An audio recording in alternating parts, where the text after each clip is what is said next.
안녕하십니까. 방금 소개받은 법무법인 하우의 한철수 고문입니다. 먼저 오늘 발표와 토론을 맡으신 분들을 좀 소개해드리겠습니다. 제 오른쪽으로 한국공정거래조정원의 유영국 연구위원입니다. 유영국 연구위원께서는 동의의결 절차에 있어서 이행관리제도의 체계상 지위와 그 실효적 방안에 대해서 발표를 해주시겠습니다. 그 다음에 오른쪽에 있는 분이 한국인터넷광고재단의 손봉현 실장이십니다. 손 실장께서는 동의의결 이행관리의 실무적 쟁점에 대해서 발표를 해주시겠습니다. 제 왼쪽으로 토론을 맡으신 분들이 서울시립대 법학전문대학원의 박세환 교수입니다. 그 옆으로는 공정거래조정원 동의의결 이행관리팀 이민우 팀장이십니다. 마지막으로 공정위 심판관리관실의 심판총괄과장 김근성 과장이십니다. 저희 2부 주제가 이제 동의의결 이행관리의 이론과 실무인데요.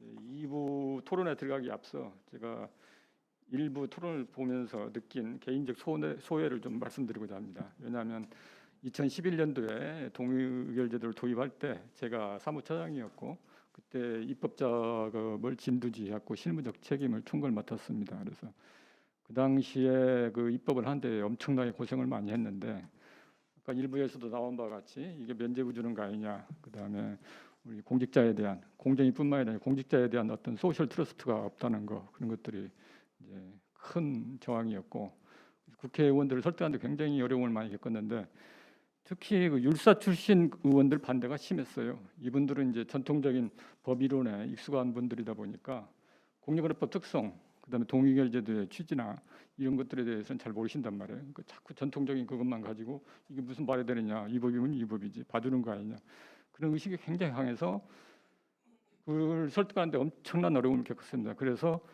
그 검찰총장과 협의하도록 하는 조항, 그다음에 카르텔 뺀 거 그것도 이제 그 고육지책으로 그 법을 통과시키기 위해서 이제 그걸 넣은 겁니다. 근데 일부 그 토론을 보면서 그 실효성 강화 방안 여러 가지 좋은 제안들을 많이 해주셨는데 검찰총장과의 협의 문제는 왜 이의 제기가 없을까, 문제 제기가 없을까? 그 좀 의아하다 그럴까, 좀 아쉽다 그럴까? 뭐 이건 안 될 거라고 포기해서 말씀을 안 하신 건지. 근데 아시다시피 위법성이 중대명백한 행위하고 카르텔은 완전히 빠져 있는데 그걸 검찰총장과 협의하는 이유가 뭔지, 그리고 이 검찰총장과 협의하게 돼 있는 것이 그 동의의결 신청을 저해하는 요인은 되고 있지 않은지. 왜냐하면 그 총장과 협의함으로써 그만큼 시간이 길어지는 거거든요. 그 신청하는 사업자 입장에서는 이게 공정위만 보는 게 아니고 검찰총장으로 가? 그러면 검찰 협의 과정에서 공정거래법이 아닌 엉뚱한 법으로 엉뚱한 대로 불똥이 튀지 않을까 그런 걱정을 현실적으로 안 할 수가 없거든요.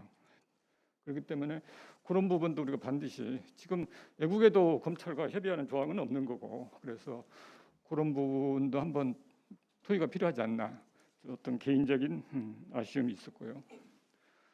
그 다음에 이제 우리 2부 그 이행관리 제도가 이제 우리 2부 주제인데 아까 1부에서 여러 가지 이제 실효성 강화를 위한 그 제안들이 많이 있었는데 이행관리를 제대로 하는 것도 동의의결을 활성화하는데 굉장히 중요한 요소가 아닌가 그렇게 생각이 됩니다.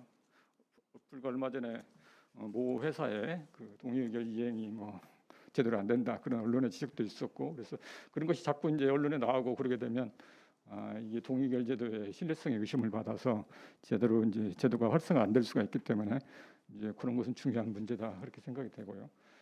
그다음에 일부에서 대부분 이제 발표자나 토론자들 분께서 동의의결 제도가 기대보다 활성화되지 않았다. 되게 그런 평가들을 하시더라고요. 근데 저는 좀 의견이 다릅니다. 사실 그때 이제 고생해서 도입을 했는데 이게 과연 얼마나 잘 될까? 여러 가지 그 저해하는 요인들이 있기 때문에 그런 어떤 면죄부 비판이랄지 여러 가지 그런 것들은 우리가 스스로 공정위가 또는 이렇게 공정거래 커뮤니티에서 그걸 개선할 수 없는 그런 외부 요인이거든요. 그래서 저는 지금 그동안 1년에 한 건 정도 평균 그러면 이 정도면 나는 나쁘지 않다. 저는 그렇게 생각을 합니다. 그래서 물론 이게 더 활성화될 필요가 있고 그래서 오늘 여러 가지 일부에서 토의된 그런 여러 가지 개선 방안 그런 것들은 가능한 최대한 이렇게 도입해서 그 실천할 필요가 있지 않나 이제 그런 생각입니다. 그래서 일단 그런 제 개인적 소회를 말씀드렸고 첫 번째 발표자로 우리 유영구 연구위원께서 발표해 주시겠습니다. 안녕하십니까. 공정거래조정원 유영국 연구위원입니다. 뜻깊은 자리에 좋은 주제로 발표를 맡게 되어서 진심으로 영광이고 저도 이제 발표문을 준비하면서 많은 공부가 되었습니다. 그 부족한 내용이지만 도움이 되셨으면 좋겠습니다. 제가 이제 오늘 말씀드린 이 발표문은 사실은 지난해 이제 경쟁법 학회하고 공정거래위원회가 공동 주최했던 학술 세미나에서 동의결 관련된 그 전체적 맥락을 발표하는 발표에 대한 토론이 있었습니다. 그 토론을 하면서 그 토론에서 이행 관리에 대한 나름의 생각을 토론을 했었거든요. 이제 그거를 한 1년가량 좀 더 생각해 보고 틈틈이 문제점이나 아니면은 그 추이들을 보면서 좀 정리했던 것을 이제 한번 글로 좀 적어봤습니다. 그 동의의결 제도가 미리 이제 다른 분들께서 이미 말씀하신 바와 같이 이 도입 시행된 지가 벌써 10년을 넘고 있는데요. 그 현재 그 제도 도입 시부터 이어지는 어떤 제도의 장단점에 근거한 어떤 상반된 평가와 그 개선 논의가 여전히 이어지고 있습니다. 이런 것은 사회적 왜곡이나 형사소추 가능성에 대한 어떤 축소, 형사 제한 가능성의 확대나 그런 우려에도 불구하고 신속한 공적 집행 수단의 확보와 보다 유연한 법 집행을 통한 어떤 자연 배분의 효율성 제고라는 긍정적 측면에 대한 그 변함없는 기대가 있다는 것을 보여주는 것이 아닌가 생각합니다. 다만 이 동의의결 제도의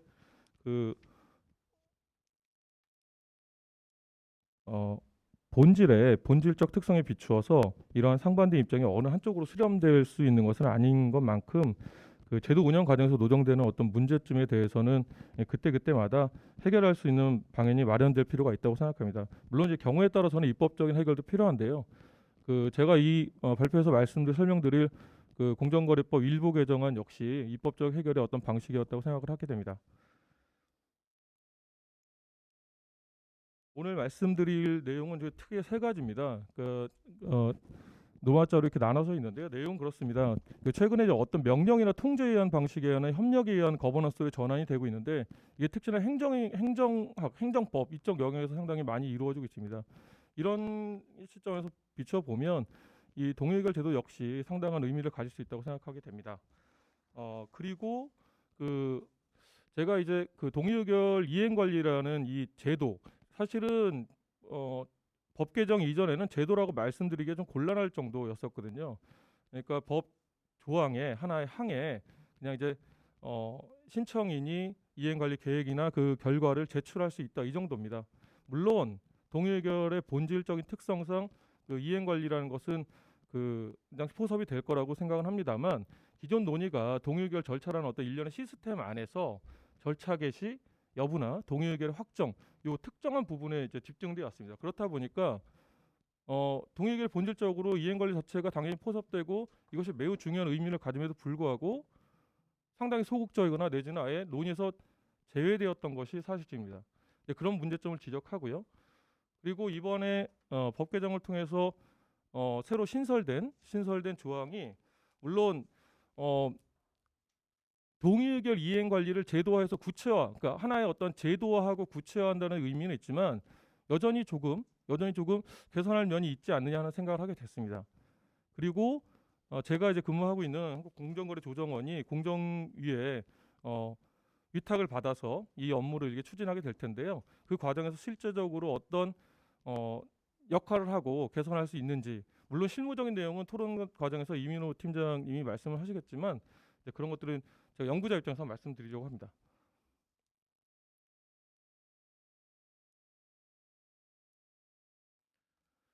말씀드렸다시피 이제 최근에 어떤 명령이나 통제에 의한 방식에서 벗어나 어떤 거버넌스 전환이 필요하다고 많이 나오고 있습니다. 동의의결 자체가 상당히 활성화는 의미가 상당히 다른 의미로 적용될 수 있겠지만 물론 건수가 많이 되고 인용이 많이 되고 이런 것도 중요할 겁니다. 다만 적절한 어떤 자발적인 시정 방안이 적절하게 시행되고 그것이 원래 동의의결 제도가 추구했던 목적 자체를 달성할 수 있다. 이런 것이 사실은 활성화가 추구하는 목적이 그 해석이 아닌가 싶어서 이제 그렇다면 이제 기존의 시정 조치의 한계를 극복하기 위한 연성적 수단으로서의 이행 관리를 포함한 동의 의결 제도의 중요성이 부각될 수밖에 없다는 관점에서 발표를 하게 됩니다.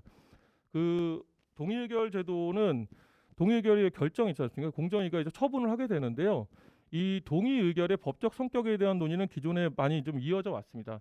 다만 이것이 처분이라는 행정청의 처분이라는 것에 대해서는 이론은 없습니다만, 다만 이제 행정청의 처분이 간의 일반적 의미와는 좀 다소간의 차이를 보일 수 있다는 것이 이제 생각입니다. 이 동의 의결 절차 개시를 원하는 수험자가 먼저 신청을 하게 되고, 물론 이제 실제 어떤 건지 모르죠. 그 안에 어떤 과정이 걸쳐진지는 논외로 하더라도 어쨌든 신청에 의해서 행정청과 협의 등을 거치고 그런 절차적 특성을 고려하면 처분으로서 동의 의결은 경쟁 당국과 신청일 간의 어떤 상호성, 이것이 왜 좀 주목할 수밖에 없는 거냐면 이런 이행 관리의 중요성이 부각되기 위해서는 사실은 동의 의결은 두 가지 측면이 전제되어야 된다는 겁니다. 하나는 뭐냐면 동의 의결 절차 개시 및 동의 의결안 확정을 위한 상호 노력이 필요합니다. 인용을 하기 위해서는 심사관이 내가 처음부터 이걸 받아주지 않을 거라는 생각을 하는 것보다도 사실은 적절한지 여부를 적극적으로 판단할 필요가 있다는 것이고요. 또 하나는 자발적 시정 방안의 이행에 대한 상호적 신뢰가 필요합니다. 물론 신청인은 내가 어느 정도 수준의 이행 방안을 마련해서 갖고 가야지 공정위가 이걸 받아줄 거라는 불확실성은 있습니다. 그럼에도 불구하고 내가 이 정도의 수준을 갖고 가고 공정위가 어느 정도 수준에서 협의를 해서 받아줄 거라는 상호 신뢰가 있어야 된다는 겁니다. 이것이 바로 경쟁당국과 신청인 간의 어떤 상호 신뢰와 노력이 전제된다는 것인데요. 이 독일에서는 우리는 뭐 이게 동의 의결 제도라고 하지만 독일에서는 이게 페어플리시퉁 쭈자게라는 말을 쓰는데 페어플리시퉁은 의무를 지우는 것이고요. 쭈자게는 그래 오케이 합의하는 겁니다. 의무를 지우는 것에 대한 약속을 하는 것인데요. 이 약속은 기본적인 신뢰가 전제한다는 것을 출발하게 되는 겁니다.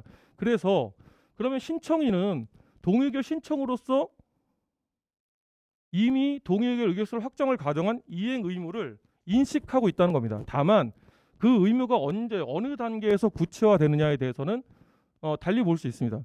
물론 명확한 것은 동의 의결서가 확정되면 그 의무 자체가 완벽하게 드러나는 것이죠. 다만 그럼에도 불구하고 어느 일정 시점에서는 그 어느 일정 시점이냐면 동의 의결을 신청함에 있어서 신청인이 시정 방안의 실행 가능성에 대한 소명 자료를 내야 됩니다. 실행 가능성을 얘기했다는 것은 이행에 대한 어떤 담보를 할 수밖에 없다는 얘기이기 때문에 이미 그 당시에 인식이 있다는 것이고요. 그 절차상 지위를 보시게 되면 이 그림을 보시면 간단하게 설명드릴 텐데, 이 그림 보시면 이제 공정위 보도 참고 자료인데요. 이게 동의 의결 절차 개요입니다. 근데 어디에도 이행 관리는 없죠. 이행 관리는 없습니다. 뭐냐면 기존의 논의가 동의 의결 절차라는 일련 시스템에서 절차 개시나 확정에만 집중하다 보니까 동의 의결 확정 후에 이행 효과성 내지 점검의 실효성에 대한 회의적 시각이 분명히 있음에도 불구하고 이행 관리 관련 내용은 동의 의결의 논의 자체에서 제외되거나 소외됐다는 겁니다. 결국 절차도에 의하더라도 공의 의결 이행 관리가 동의 의결 절차의 구성하는 하나의 단계로서 이해되고 있는지가 의문이 생길 수밖에 없죠. 또한 이행 관리에 관한 구체적 논의에 앞서서 제가 몇 가지 이제 질문을 드릴 텐데, 제 문제의식은 이겁니다. 물론 이 문제의식 중에서 몇 가지는 입법적으로 해결됐죠. 동의의결 절차는 종국적으로 동의의결서 확정을 주된 목적으로 하는 절차인가? 확정만 되면 땡인가라는 거예요. 이게 아니라는 겁니다. 즉 동의의결서를 확정하는 의결로서 당해 사건의 절차는 종료되는가? 근데 교과서를 보면 종료된다 돼 있어요. 표현이.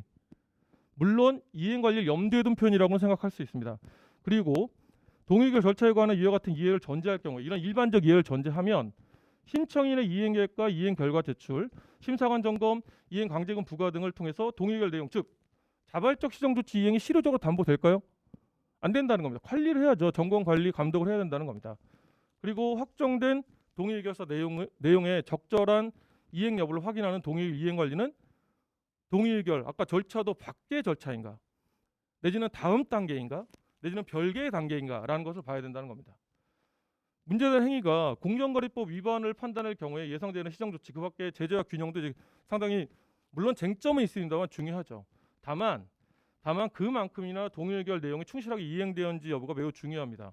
따라서 신청인의 자발적 시정 조치 이행 담보를 위해서 후속 조치 단계로서 동의 의결 이행 관리는 동의 의결 제도의 본리적 취지를 구현하는 데 있어서 매우 중요한 단계로 강조될 수밖에 없다는 겁니다. 이런 맥락에서 보면 동의 의결 이행 관리는 명시적 근거 규정이 없다 하더라도 명시적으로 이행 관리라는 표현을 쓰지 않더라 하더라도 기존에 법 개정 이전에 하더라도 그 본질의 제도적 본질에 비추어서 포섭되는 것으로 범위 마땅하고 이행 관리 절차를 동의 의결안 확정에 이르는 일련의 단계가 단절된 어떤 별도의 과정으로 보는 것도 곤란할 것입니다. 이게 제 주된 생각이고요. 결국 동의 의결 이행 자체의 절차적 중요성에 대한 인식과는 별개로 인식은 하죠. 절차 그래 이행 관리 중요하지라는 인식은 합니다. 근데 이와 별개로 그럼 여태까지 왜 하나의 제도로서 이행 관리 업무가 체계화되지 못했느냐 하고 그리고 왜 여태까지 의결서 확정에만 집중하고 그 이행 관리 실효성에 대한 회의적 시각이 있음에도 불구하고 그 회의적 시각이 10년을 이르면서 강화되었음에도 불구하고 이것에 대해서 문제 제기를 하지 않았느냐라는 겁니다. 다만 실무적으로 공정위가 많은 일을 하고 많은 노력을 함에도 불구하고 실무적으로 어떤 난점이 있죠. 인력 부족이라든지 어떤 집중이나 문제라든지 이렇게 있는데 이런 실무적 어려움은 이행관리 업무의 위탁 등 그 법 개정상으로 일정 정도 해소가 될 수 있다고 예상을 하게 되고 그 자체가 어떤 법 개정의 현실적 요인이 되지 않았나 생각하게 됩니다.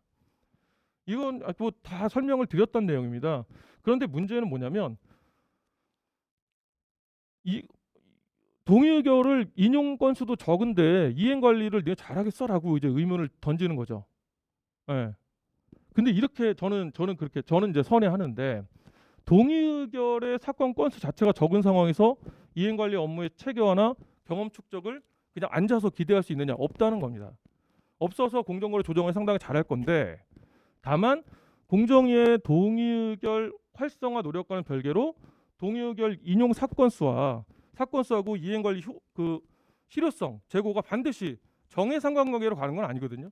사건이 많다고 해서 이행 관리가 잘 되는 건 아닙니다. 각각 개별 사건에서 이행 관리가 잘 됨으로써 그 자체만으로도 의미가 있다는 것이고요. 그럼 이거 보시면 이 표를 보시면은 이게 밑에 녹색으로 해가지고 두꺼운 선이 있는 게 조정원에서 공정거래 조정원에서 준비하고 있는 이행 계획 수립부터 수행하고 결과 보고까지 구체하고 있는 내용입니다. 제가 제가 소속한 기관을 홍보하자고 나온 건 아닌데 상당히 체계화하고 있다는 겁니다. 결국 동의 의결 이행 관리가 뭐냐라는 거에 대해서 정의도 없었는데요. 저는 나름 이제 그냥 해본 건데 신청인이 최종 확정된 시정안을 이행 계획에 따라서 성실하게 이행하는지 여부를 수탁기관이 점검 평가하고 그 결과를 위탁기관인 공정위에 보고하는 일련의 수탁 업무 전반을 말한다고 보고 그 업무는 구체적 내용은 이제 법에 있습니다. 다만 그 법에서 공정위가 필요하다고 인정되는 범위까지 상당히 탄력적으로 넓혀놨습니다. 그리고 조정원은 이행관리 전담부서를 21년 올해 2월에 신설해가지고 이미 상당 부분 이제 활동을 하고 있고요. 그거에 대해서는 이제 담당 팀장이 설명을 할 겁니다. 그렇다면 절차도에서 보는 바와 같이 뭐냐? 절차 보면은 제가 이제 절차도 밑에 오면 공정거래위원회 공정거래 조정 같이 하는 게 있고 아니면 신청인과 같이 하는 게 이게 주체를 써놨습니다. 뭐냐면 결국 이행 관리는 혼자 하는 게 아니라는 겁니다. 다 같이 해야 되는 거.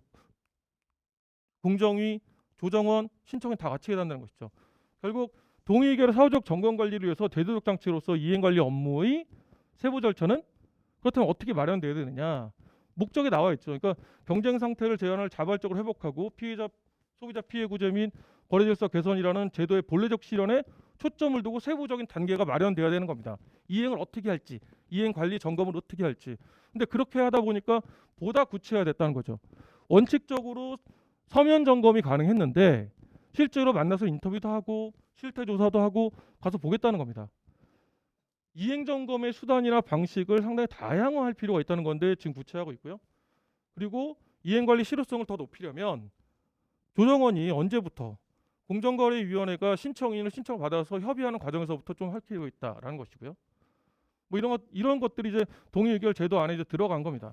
두 가지가 있는데 제51조 3의 제6항 신설하고요.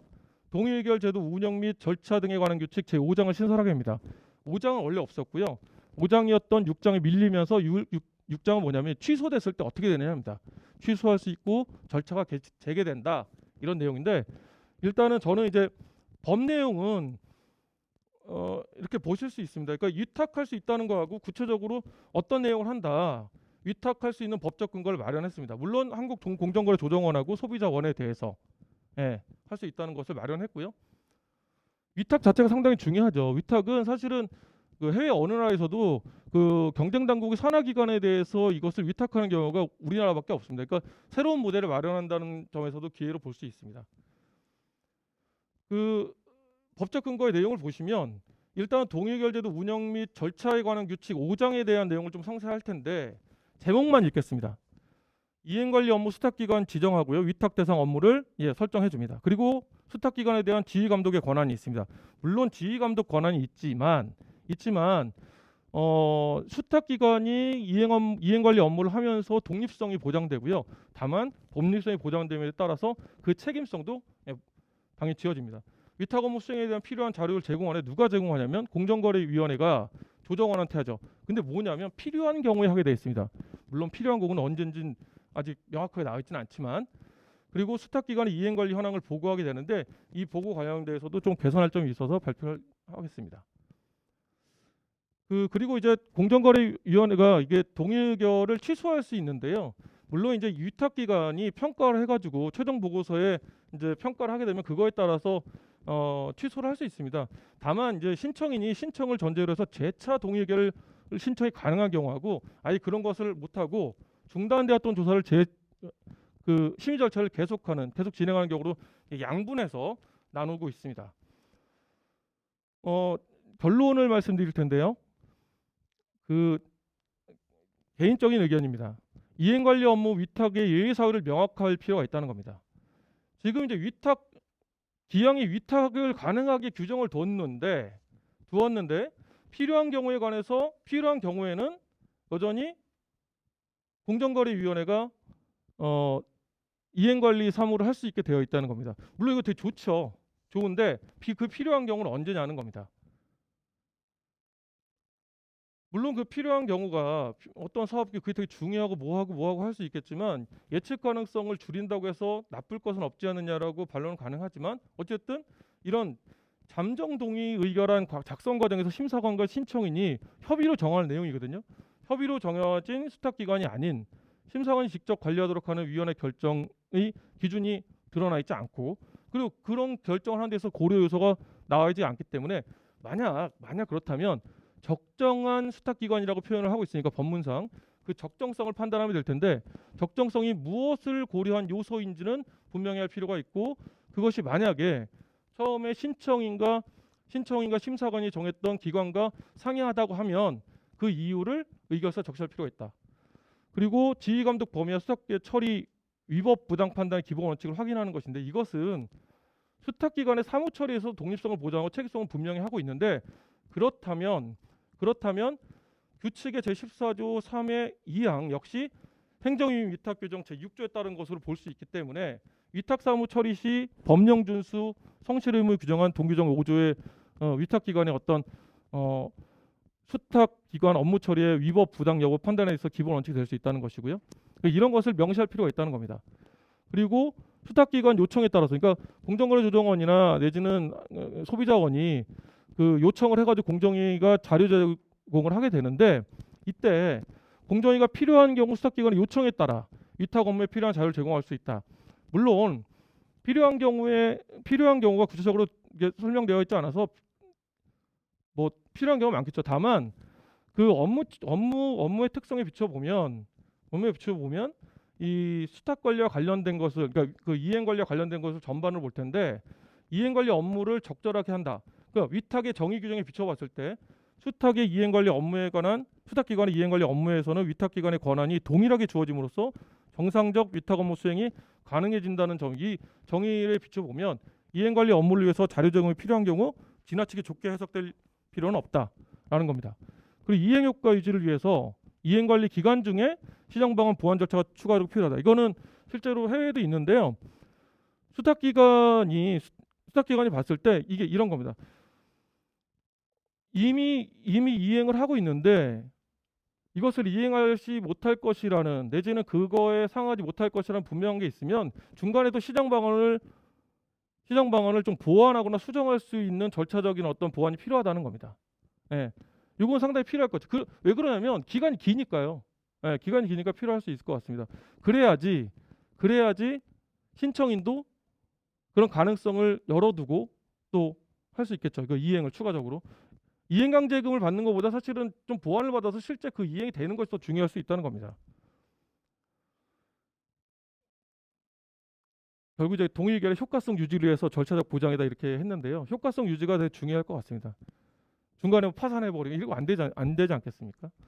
그리고 이제 시정 방안 및 이행 계획의 실현 가능성에 대한 어떤 수탁 기관장의 의견 제시 절차 보장인데 지금은 경험이 적다고 할 수 있겠지만 많은 노력도 하고 경험이 축적되고 그리고 실제 이행 관리 해보니까 야 이런 법 위반 유형에 따라서 이런 시행 방안을 갖고 왔는데 이거는 실제로 잘 안 되더라. 현실성이 떨어지더라. 라고 하는 걸 누가 제일 잘 아냐면 수탁기관이 잘 압니다.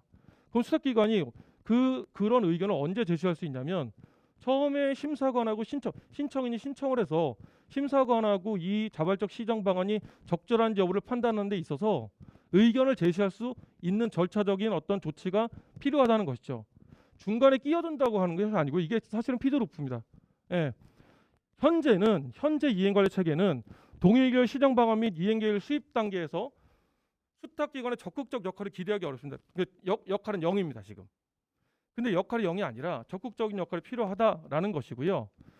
그리고 만약에 그렇다 하더라도 심사관이 만약에 이런 걸 고려해가지고 심사관이 수탁기관자의 의견을 반드시 구속될 것은 아닌데 만약에 수탁기관의 이행관리 업무에 경험이 축적되고 난다면 타당성이 설득력이 커질 테니까 당연히 실무적 의견을 받아들일 확률이 높아지겠죠. 그리고 이제 단순한 후속 조치 단계가 아닌 실질적 의미를 갖게 되는 겁니다. 그러니까 별개의 단계가 아니라 실제 동의 의결 중간의 단계를 어느 시점에 개입을 할 수 있다는 겁니다. 그리고 신청인도 그걸 염두에 두고 처음부터 시정 방안을 마련할 때 이행 가능성에 대한 것을 보다 더 주의 깊게 생각할 수 있다는 것이고요.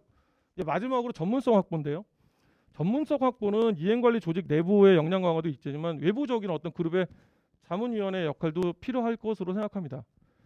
네, 특히 이게 ICT 영역에서나 디지털 경제에서 상당히 의미를 가질 수 있다고 생각한다고 하면 그것에 대한 어떤 전문적 지식이나 식견 내지는 트렌드를 다 알 수는 없지 않습니까? 이제 그런 것이라고 생각하면 사실은 그 전문성 강화를 위해서 상당한 투자도 필요할 것이고 그다음에 외부적 조력도 많이 필요할 겁니다. 끝나진 않았는데요. 하나는 뭐냐면 이 비용인데요. 비용. 이행 관리를 하는 데 있어서 사실은 공정거래조정원이 공공기관이라서 그렇지 사실 저희 비용으로 저희 직원들이 다 합니다. 근데 공정위는 동의의결 확정 시에 당의 의결서에다가 이행관리 기관을 특정을 하는데 그러면서 동시에 이행관리에 소요되는 비용 전부 또는 일부를 신청인이 부담하도록 좀 명시하는 방안이 좀 필요하지 않을까 하는 생각을 하고요. 예, 여기까지 제 발표를 마치겠습니다. 예, 감사합니다. 네. 동의 의결 절차라는 것이 동의 의결 내용만 확정된다고 해서 끝난 게 아니고 이행 관리까지 다 돼야 되는 거고 그런 차원에서 이행 관리 제도에 보완해야 될 점, 또 구체화해야 될 점, 명확해야 될 점들을 아주 자세하게 말씀해 주셨습니다. 다음은 우리 손봉현 실장께서 실제로 N사의 어떤 이행 관리를 해본 경험을 바탕으로 여러 가지 실무상 느낀 여러 가지 문제점이랄지 보완할 점 그런 것들을 좀 발표해 주시겠습니다. 예. 발표는 한 20분 내로 좀 해주시면 고맙겠습니다. 예. 안녕하십니까? 한국인터넷광고재단의 손봉현입니다. 먼저 이제 공정위와 조정원의 이제 공동 학술 대회에 초대해 주셔서 감사 말씀드리고요. 아마 제가 이제 발제할 주제는 이제 동의의결 이행 관리의 실무적 쟁점인데요.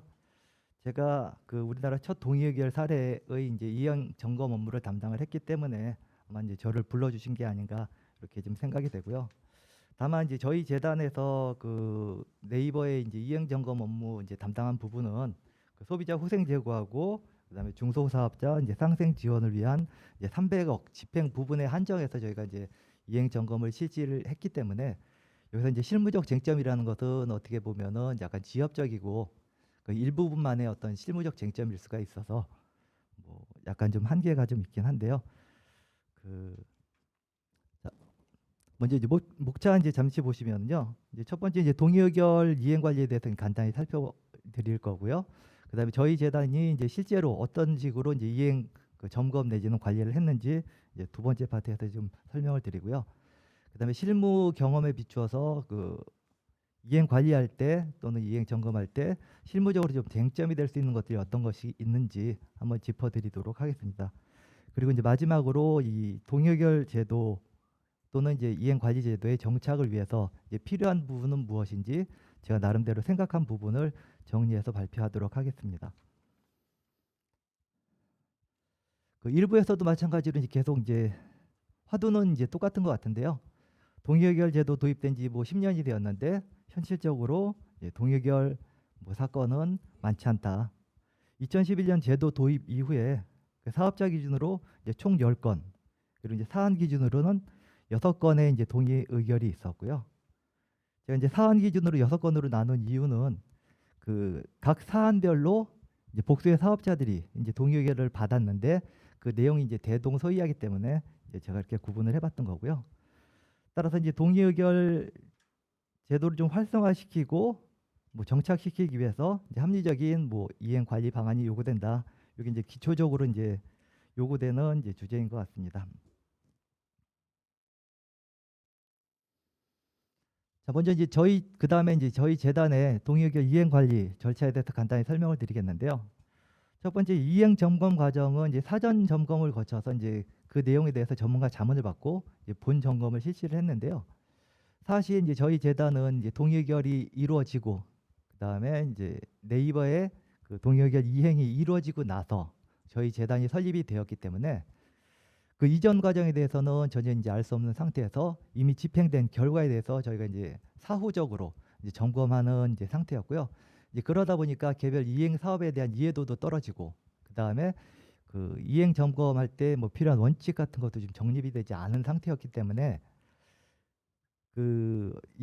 실제로 이제 본 점검에 들어갔을 때 어떤 예상되는 문제점들을 좀 파악을 하고 그다음에 점검을 하려면 어떤 것들이 필요한지 이런 것들을 좀 확인하기 위해서 이제 사전 점검을 실시를 했었고요. 이제 그다음에 이제 본 점검 같은 경우는 이제 매 분기 이제 종료할 때 뭐 정해진 시기에 이제 본 점검을 실시하였습니다.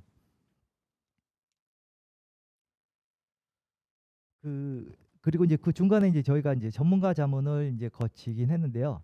전문가 자문은 이제 앞서 말씀드린 대로 이제 사전 점검하고 나서 사전 점검 보고서를 가지고 그 보고서 전반에 대해서 이제 전문가 자문을 한번 거쳤었고요. 그다음에 이때 참여하신 이제 전문가들께서는 이제 법학 전문가 그 이제 경제법 전공 교수님들 이제 하고 그다음에 공인 회계사분 이렇게 이제 자문을 거쳐서 전체적으로 이제 사업에 대해서 이행 평가를 할 때 어떤 기준을 뭐 마련을 해야 되는지 그다음에 저희 재단에서 사전 점검한 내용이 좀 올바른지 거기다 추가할 내용은 없는지 이런 것들을 주로 점검을 했고요. 그다음에 이제 그 이후로 이제 본 점검할 때도 이제 수시로 이제 전문가 자문들을 좀 거쳤었는데요. 그거는 이제 뒤에서 설명 다시 드리도록 하겠습니다. 자, 저희 재단의 이행 점검 과정을 이제 절차도로 이제 나타내면 이제 그 표처럼 이제 제시를 할 수가 있는데요. 일단 이제 이거는 이제 저희가 이제 몇 번의 이제 시행착오를 거쳐서 세팅한 이제 이행 점검 절차이고요. 먼저 이제 저희 재단에서 이제 공문으로 그 신청인 측에 이제 자료 제출 요청을 이제 하게 되는데요. 그 자료 제출 요청을 할 때는 그 동의 의결 그 이행으로 이제 수행한 개별 사업에 이제 개요하고 그다음에 신청인 측에서 산정한 그 이행 실적 그다음에 개개의 그 사업에 대한 이행 실적을 인정하는 이제 증거 자료 일체를 일단 요청을 했고요. 그다음에 이행 증거 자료는 이제 뒤에서 다시 설명드리겠지만은 저희 재단에서 사업별로 그다음에 그 대상별로 필요한 증거 자료 그 리스트를 정리해주고 거기에 맞는 이제 증거 자료를 요청해서 이제 받았습니다. 그래서 이제 자료를 이제 접수받고 나면은 그 접수된 자료를 가지고 이제 서면 점검을 실시를 했는데요. 서면 점검은 이제 신청인 측에서 제출한 자료에 대해서만 검토하는 게 아니라 저희 내부적으로 이제 웹 검색을 통해서 어떤 그러한 지원들이 있었는지 사실관계를 확인을 하고 그다음에 신청인 아니라 이제 제3자에게 이제 그러한 사실이 있었는지 이런 것들을 이제 확인하는 절차를 좀 거쳤었고요. 그다음에 중간중간 그 어떤 이제 산정 기준이라든지 이런 거 정할 때 다시 한번 전문가 자문을 거쳤습니다. 그리고 나서 서면 점검을 하고 나면은 그 신청인 측에서 저희 쪽에 이제 이행 실적 보고한 거하고 저희 쪽에서 그 이행 실적 인정한 거하고 좀 차이가 발생을 할 수가 있고요. 그다음에 신청인 측 제출 자료만으로 이제 파악이 안 되는 뭐 사실관계라든지 이런 것들이 좀 존재할 수 있고요. 그다음에 증거 자료 같은 경우도 약간 누락된 부분들이 발견이 될 수가 있습니다. 그래서 이제 서면 점검 완료한 이후에는 이제 현장 점검을 실시를 했는데 그때 이제 그 서면 점검 과정에서 나타난 그런 문제점들을 가서 이제 현장 점검을 통해서 이제 확인하는 이제 절차를 거쳤고요. 사실 저희 재단에서 이런 과정을 거칠 때 뭐 자료 요청권이 저희 재단에 있었거나 아니면은 뭐 현장 조사권 이런 것들이 이제 전혀 없는 상태였는데 뭐 당시 이제 첫 번째 이제 동의의결 사건인데다가 여러 뭐 정치권부터 시작해가지고 여기저기서 이제 관심이 많은 사안이었기 때문에 그 신청인 측에서 이제 적극적으로 좀 협조를 해줘서 저희 재단의 요구를 이제 상당히 좀 수용해서 좀 원만하게 좀 진행이 됐던 사안이고요. 그다음에 당시 이제 현장 점검에 가서는 그 신청인 측 내부 회계 시스템을 저희 쪽에서 선정한 이제 공인 회계사를 대동하고 방문해서 그 시스템상 그 이행 실적 그 또는 이제 자금의 흐름 여부를 좀 확인을 했고요. 직접 시스템에 들어가서 그다음에 그 신청인 측 이제 광고 집행 시스템도 들어가서 저희 쪽에 이행 실적으로 인정한 그러한 광고 집행들이 현실적으로 이루어졌는지 확인을 하는 절차를 거쳤고요.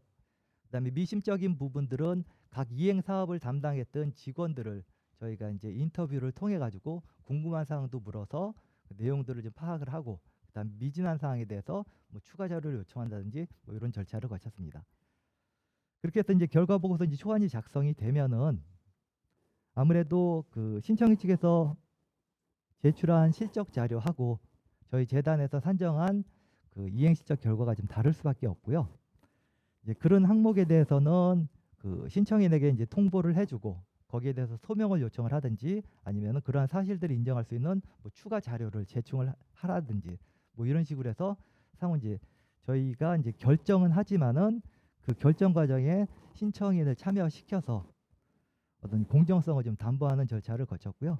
이 과정에서 그 뭐 좀 우려되는 문제가 뭐 일단 이제 뒤에서도 말씀을 드리겠지만은 뭐 신청인 측 그 뭐 이행 실적을 그대로 받아서 뭐 인정한 거 아니냐 이런 식의 약간 그 의문도 좀 제기되긴 했는데 전혀 이제 그런 과정 없이 저희가 결정하고 그 내용을 통보하고 거기서 소명을 받은 다음에 그 소명 자료들이 어떤 타당성인 근거가 있다 그러면은 실적을 좀 수정하는 이런 방식으로 진행이 됐습니다. 그래서 이제 결과 보고서를 이제 확정하고 이제 제출하는 이런 단계를 좀 거쳤고요.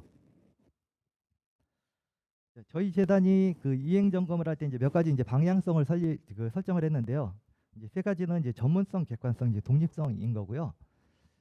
이 첫 번째 이제 케이스 그 네이버에 대한 케이스가 이제 인터넷 광고 관련되는 이제 플랫폼 기업의 어떤 동의 의결 사례였기 때문에 인터넷 광고에 대한 이해도라든지 아니면은 동의 의결 제도 또는 이제 경쟁법에 대한 이해도가 좀 약간 좀 필요한 사안이었고요. 그다음에 앞에서 말씀드린 대로 그 300억 원의 그 어떤 이행 실적에 대해서 점검하는 이제 그런 과정이었기 때문에 경쟁법이라든지 뭐 광고, 인터넷 광고, 회계 전문가들로 이제 직원들을 이제 채용을 해서 그 직원들이 기본적으로 이제 이행 점검을 이제 담당을 했습니다. 그다음에 객관성 같은 경우는 저희가 이제 사실 인정은 뭐 자의적으로 다 인정을 한 것이 아니고요. 그 사실 인정은 전부 증거 자료에서 이제 인정을 했고 예외적으로 이제 증거 자료 확보가 어려운 부분들은 그것을 대체할 만한 어떤 객관적인 자료들을 저희가 수집을 해서 사실과 이행 실적을 좀 인정을 했고요. 그다음에 독립성 같은 경우는 이제 당시 이제 가장 논란이 되었던 이제 사안인데요. 뭐 예를 들어서 그 신청인이 설립한 재단이 신청인의 그 이행 실적을 점검을 한다. 구조적으로 공정하게 이루어질 수 있겠느냐? 신청인에게 영향을 받을 수 있겠다. 이런 비판들이 좀 당시에 많았고요. 그래서 이제 저희 재단에서는 이 부분에 이제 제일 이제 약간 주안점을 두고 저희 재단에서 거의 이제 독자적으로 그 이행 점검을 좀 실시를 이제 하였습니다. 그리고 이제 혹시라도 이제 신청인 측에서 그 이행 점검에 대해서 어떤 이 의견을 제시를 했을 때 그 의견이 좀 합리적이라고 생각을 하면은 거기에는 그 이행 점검 보고서에 그 신청인 측의 의견을 그 소명 의견을 이제 기술을 하되 신청인 측의 의견이라는 사실을 반드시 명기를 해서 저희 재단 의견과는 이제 구분해서 점검 보고서에 제시를 하였습니다. 죄송합니다만 좀 네. 시간이 좀 초과되고 있거든요. 아, 이렇게 핵심적인 내용만 말씀하시고 눈으로 읽을 수 있는 부분들은 좀 생략하시면 되겠습니다. 예. 네, 잘하겠습니다. 자, 이행 점검 기준 관련해서 이제 몇 가지 제시를 하는데요.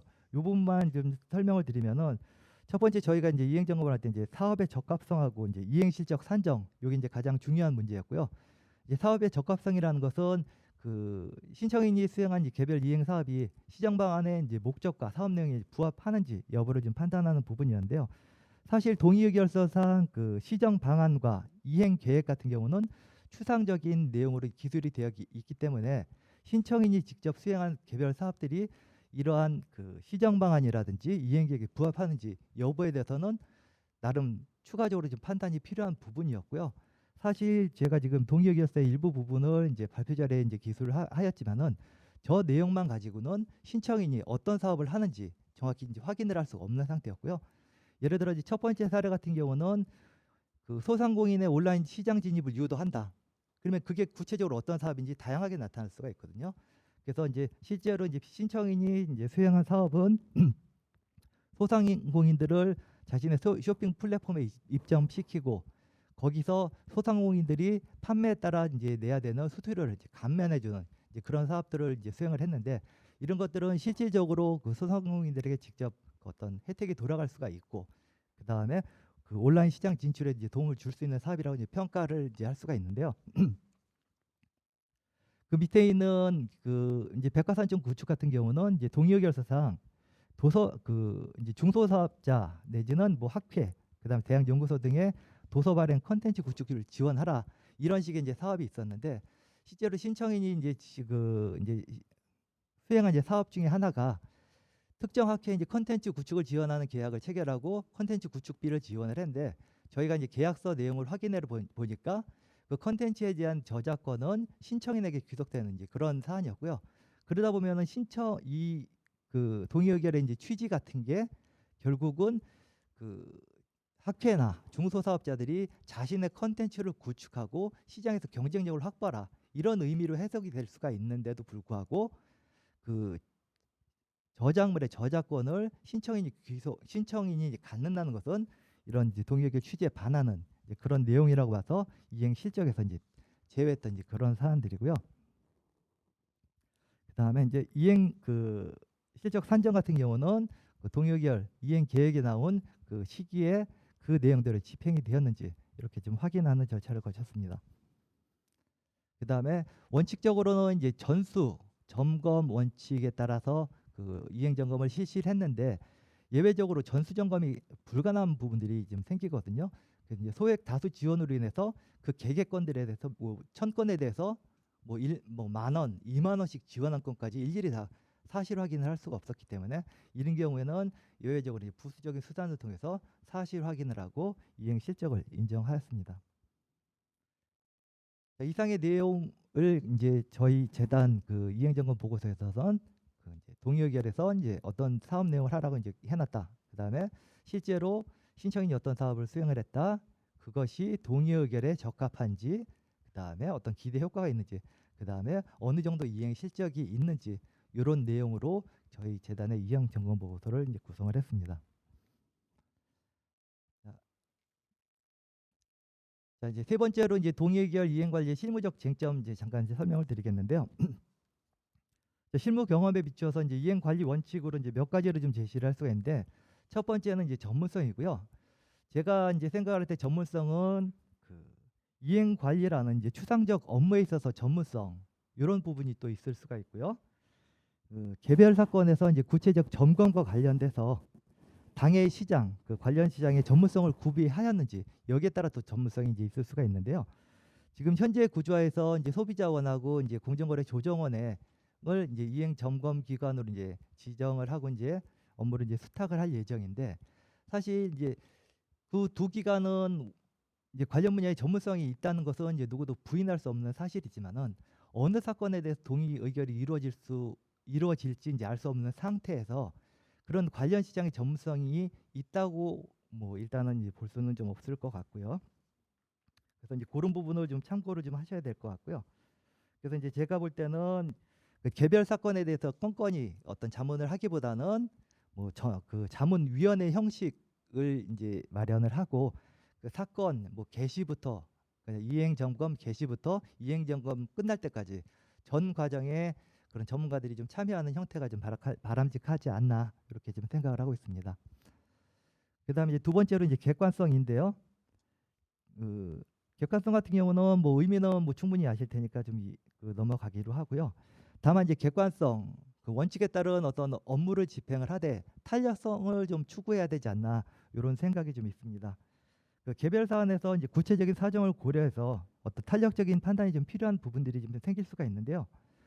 그 저희 재단이 이행 점검하면서 이제 있었던 이제 뭐 사례 하나는 겨울 방학을 이용해서 그 중소사업자들에게 인턴을 지원해주는 사업을 이제 신청인이 수행을 했는데요. 동의결 이행 계획에는 연도별 상반기, 하반기 이행해야 되는 실적 목표치가 이제 제시가 되어 있고요.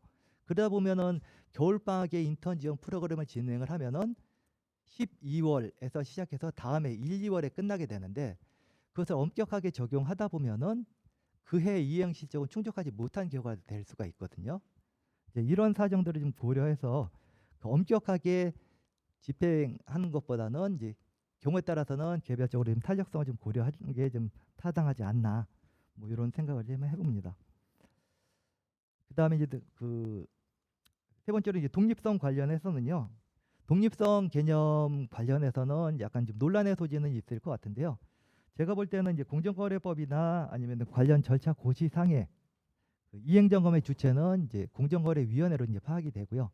그러다 보면은 그 다만 이제 그 중에서 업무를 이제 수탁받아서 그 수탁기관이 수행을 하게 되는데 여기서의 독립성은 이제 신청인으로부터의 독립성이지 이제 공정위로부터의 독립성은 좀 아닌 것 같다. 뭐 이런 생각을 좀 해보고요. 사실 이제 제가 이제 많은 입법 예들을 좀 확인해 보진 못했지만은 미국 FTC 같은 경우에는 그 신청인이 그 모니터, 그 수탁기관, 그 이행점검 기관을 이제 지정하는 이제 신청을 해달라고 요청을 하고 FTC가 거기에 따라서 뭐 지명을 하는 절차를 좀 거치고 있는 것 같고요. 비용 부담 같은 경우는 뭐 피시민이 비용을 이제 부담하는 이제 그런 형태를 취하고 있고요. 그리고 또 이제 일반적으로 FTC의 이제 컨센트 오더에서 모두 모니터, 그 이행점검 기관이 지정이 되는 것은 아니고요. 제가 이제 구체적인 사례들을 좀 찾아봤더니 주로 이제 FTC 컨텐츠 오더에서는 이제 합병 사건에서 주로 이제 모니터들을 좀 지정을 하고요. 왜냐하면 합병 사건 같은 경우는 FTC에서 기업 분할 명령도 가능하기 때문에 예를 들어 이제 제약회사 간의 합병 문제다. 그래서 기업 분할한다 그러면은 제약회사들에는 특허 관련되는 쟁점들이 되게 많고 특허권도 상당히 많이 있기 때문에 그것의 어떤 그 경쟁 제한성에 대해서 좀 판단할 필요가 있기 때문에 좀 활용하는 것 같고요. 근데 저희 나라는 이제 공정위에서 이제 그 이제 관련 고시를 통해서 전 사건에 대해서 이제 위탁할 수 있는 요런 식으로 좀 규정이 되어 있는 것 같고 그다음에 비용 부담에 대해서 언급이 없고 뭐 이런 것 같습니다. 저기 미안하지만 네. 좀 더 추가적으로 해주실래요? 시간이 많이 초과돼서. 예, 죄송합니다. 자, 그다음에 이제 이행 그 관리 기준 관련해서는 그 이행 관리 범위가 좀 어떻게 되는지 좀 살펴봐야 될 것 같고요. 동의결세는 뭐 제가 담당한 사건 기준으로는 이행점검 주체만 기재되어 있는데 FTC 동의명령서에서는 그 점검 주체의 어떤 역할이나 롤에 대해서 좀 상세히 규정이 되어 있고요. 그다음에 그 신청인하고 점검 기관 사이에 그 이행점검 관리 계약서에도 이제 그런 사실들이 좀 충분히 기술이 되어 있는데 저희 나라는 이제 그런 게 좀 없어서 좀 아쉬운 것 같고요. 그다음에 이제 그 정장 평가하고 이제 정성 평가 기준은 개별 사안에 따라서 좀 이제 달리 평가를 할 수가 있고요. 그다음에 뭐 가능한 또 조사 방식은 뭐 서면 조사, 현장 조사, 이제 기타 조사 방식이 있는데 저희 재단에서는 공문을 통해서 이제 사실 확인을 한다든지 담당자 또는 이제 수혜자에게 이제 확인서를 받는다든지 뭐 이런 조치들을 좀 수행을 했습니다. 그래서 이제 그 내용은 이제 좀 보시면 될 것 같고요. 그다음에 이제 기타로는 이제 자료 제출 요청권의 이제 범위 관련해서 좀 약간 좀 논란이 될 수 있을 것 같은데요. 사실 이제 점검과 관련되는 이제 직접 자료들, 그러니까 이행 실적 평가 관련된 자료들은 이제 직접 요청할 수 있다. 여기까지는 뭐 이론이 없을 것 같은데 그 이외에 이제 저희 재단이 했었던 그 뭐 현장 조사를 통해서 어떤 자료를 받는다든지 이런 권한이라든지 아니면은 제3자 이해관계 있는 그 당해 사건과 이제 직접 관계 없는 제3자에게 확인서를 받아야 된다. 뭐 이런 것까지 이제 협조에 대한 의무가 있는지 이런 것들은 좀 살펴봐야 될 것 같고요. 그다음에 또 하나 이제 동의의결 해석권 같은 경우는 제가 아까 이제 동의의결 자체가 이제 추상적인 내용이기 때문에 뭐 해석할 수밖에 없다. 그래서 그 사례를 잠깐 설명을 드렸습니다. 자, 그다음에 이제 마지막으로 이제 이 이상의 이제 내용과 관련해서 그 동의의결이라든지 이행관리 제도의 정착을 위해서 좀 필요한 내용들이 무엇인가 간단히 제가 정리를 해봤는데요. 먼저 이제 동의의결 관련되는 이제 인식 전환이 좀 필요한 것 같습니다. 우리나라 같은 경우는 거의 인과응보적 법 감정을 가지고 있기 때문에 동의 의결 자체가 이제 국민들한테 쉽게 다가갈 수 없는 문제들이 좀 생기고요. 그 다음에 그 주로 이제 동의 의결을 받는 이제 기업들은 이제 대기업들이 가능하거든요. 그러다 보니까 이런 것들은 이제 동의 의결 사건 자체가 그 공정거래법 사건이 아니라 정치 사건화되는 이제 그런 경향이 있고요. 실제로 이제 저희 재단이 2014년부터 2016년까지 그 신청인의 이제 그 동의의결 이행 사실을 점검을 했는데 작년까지 국회에서 관련되는 자료를 요청하는 이제 그런 뭐 상황이거든요. 그러니까 사실 동의의결이 완료가 돼도 완료가 되지 않고 계속 거기에 응대돼야 되는 뭐 행정 비용이라든지 이런 것들이 그다음에 법률 대응 비용 이런 것들이 추가적으로 이제 발생할 수 있고요. 그 앞에서 이제 발제자분들께서 동의 의결을 좀 유인할 수 있는 유인책들을 좀 도입을 해야 된다 이렇게 말씀을 하시는데요. 실제로 그 첫 번째 동의 의결 사건을 그 주도적으로 좀 이끌었던 이제 담당자분하고 얘기를 나눠봤는데 앞으로 자기네 회사는 절대 동의 의결 신청 안 하겠다 이런 이제 의사를 좀 표명을 하시더라고요. 왜냐하면 이게 이제 동의 의결 제도 취지와 달리 좀 약간 기업에게 부담으로 작용할 수 있는 그런 영향이 있고요. 그다음에 중소 이제 저희가 이제 광고재단이다 보니까 이제 중소 사업자들과 그 얘기를 하면서 이제 동의의결 제도를 안 되라면 그게 뭐냐 이런 식으로 나오거든요. 그러니까 제도에 대한 홍보도 충분히 안 돼 있기 때문에 대기업, 중소기업 모두에 있어서 그 동의의결을 신청할 수 있는 유인은 없다 이렇게 이제 볼 수가 있고요.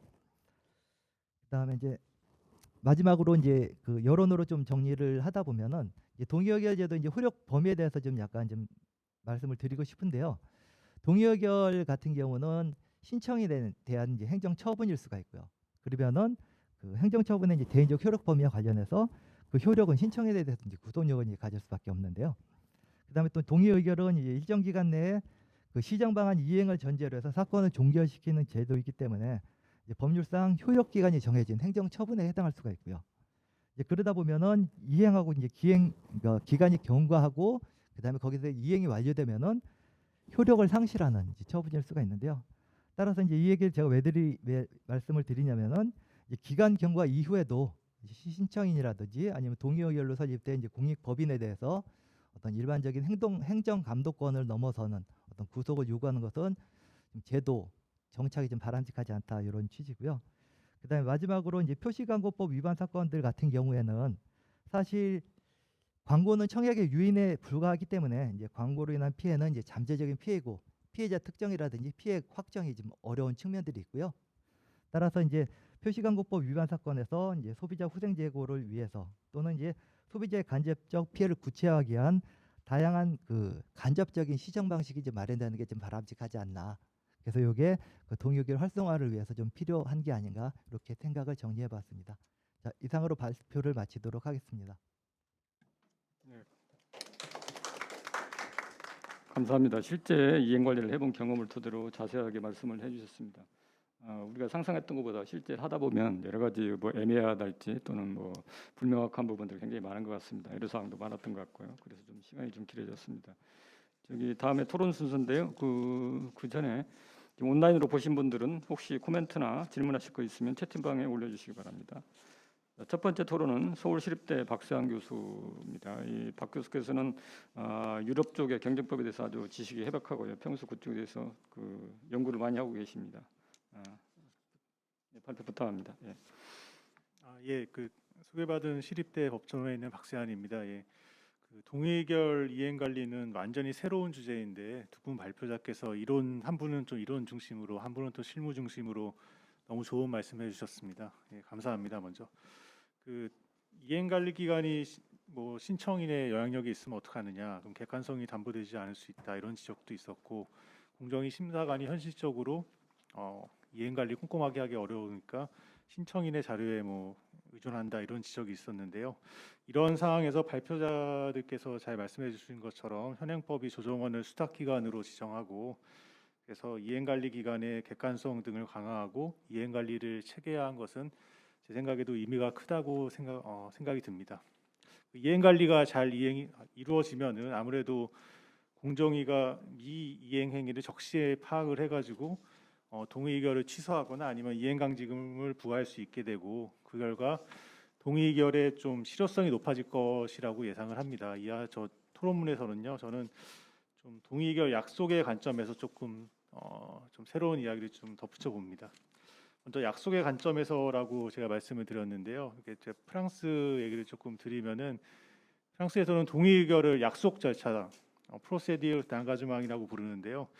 그 신청인은 경쟁 질서를 회복할 적절한 방안을 신속하게 이행하겠다고 경쟁 당국에 제시하는 거고 경쟁 당국 이를 전제로 법 위반 행위를 확인하고 제재하는 절차를 하지 않고 중간에 종료하는 것입니다. 그래서 약속이라는 관점에서 보면은 결국 동의의결 이행 관리라는 거는 신청자가 자신이 한 약속을 실제로 잘 지키고 있는가를 경쟁 당국이 혹은 수탁 기관이 확인하고 관리하는 것이 되겠죠. 그런데 제 생각에는 이행 관리가 순조롭게 잘 이루어지려면은 기본적으로 신청자가 자신의 약속을 진지하게 지키려고 하고 있는지가 중요하다 생각이 듭니다. 만약 동의결이 확정된 뒤에 약속을 지키기보다는 현 상황에서 좀 최대한 유리한 결과를 좀 끌어내자라고 쪽으로 이렇게 방향을 잡는다면은 좀 이행 관리가 아무리 형식적이고 세밀하게 세팅되었더라도 좀 여러 가지 조금 불명확성이 되지 않을까라는 생각이 듭니다. 그래서 또 약간 걱정이 되는 거는